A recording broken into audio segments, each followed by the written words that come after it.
Good afternoon, colleagues. We have just concluded the talks with the Ukrainian side. The talks were constructive. We have received a proposal from Ukraine to consider a clearly formulated position of theirs to include into the agreement. This proposal will be considered in the near future. The president will be briefed about that, and then we will give our response to the proposal. From myself, I can say that we are also making 2 steps to de-escalate the conflict, steps toward them.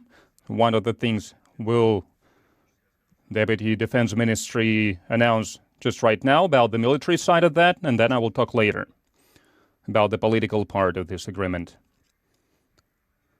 Esteemed colleagues, I'm sorry, I'm going to talk about the statement from the Defense Ministry of the Russian Federation due to the fact that talks to prepare the agreement on neutral status and non-nuclear status of Ukraine and giving security guarantees to Ukraine are now moving into the practical dimension, considering the principles discussed today. The Defense Ministry of the Russian Federation to increase the mutual trust and to create necessary conditions to continue with the talks and to achieve the final objective on agreeing and sign the above-mentioned agreement. The decision was made to cardinally decrease the military activities in the Kiev and Chernigov directions. We come from the assumption that in Kiev they will make important essential decisions and the conditions should be created for the further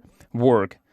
In bigger detail about the made decision, General Staff of the Armed Forces of the Russian Federation will inform after our delegation will come back to Moscow. And I would also like to address the representatives of Ukraine and to appeal to Ukraine to follow the Geneva Convention strictly, also in regards of treating the prisoners of war in humane way. We want them to exclude any tortures against our Russian prisoners of war, and we call on the Ukrainian side to take all the necessary measures to exclude such practice. Thank you. And I would like to add to that, as for the matters about the meeting, the summit between the heads of state, from the very beginning, we said that this summit is possible. It is possible when the agreement will be ready to be signed, agreed by the negotiators and foreign ministers. So that's how we agreed since the beginning. The agreement first should be drafted, then it is approved by the negotiators. It is approved by the foreign ministers during their meeting, and then after that we talk about possible meeting between the heads of state to sign this agreement. That's not an easy matter, and it could be a multilateral meeting with the participation of the guarantor states, those who will guarantee peace and security in Ukraine. However, after today's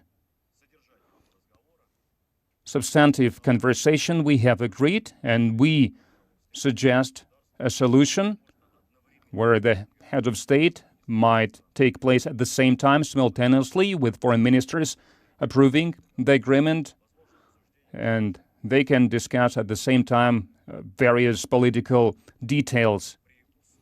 And if the work on the agreement will be done fast, if the compromise will be reached fast, then it is possible to sign a truce quicker.